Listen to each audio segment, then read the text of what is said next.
Ադրբեջանը զգուշացրել է, որ Ղարաբաղի անկախության 25-րդ ամյակի միջոցառումները կվնասեն հակամարտության կարգավորման բանակցային գործընթացին, իսկ դրանց մասնակցող բոլոր արտասահմանցիները կհայտնվեն Ադրբեջանի ոչ ցանկալի մարդկանց ցուցակում։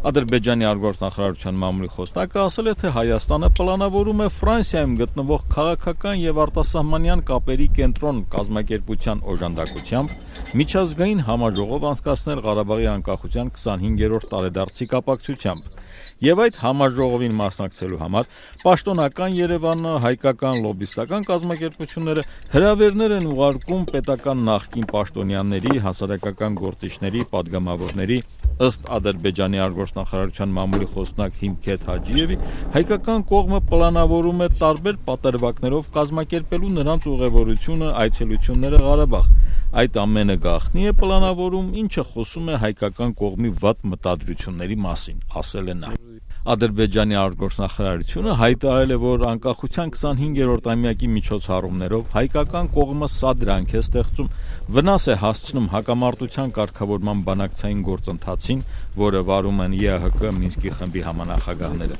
Այդ միջոցառումները չեն նպաստում տարածաշրջանում կայուն խաղաղության ապահովելու ջանքերին, հատկապես ներկայիս նուրբ իրավիճակում այն ծառայում է իրավիճակի սրմանը եւ ադրբեջանական օկուպացված տարածքներում անջատական ռեժիմի պրոպագանդային,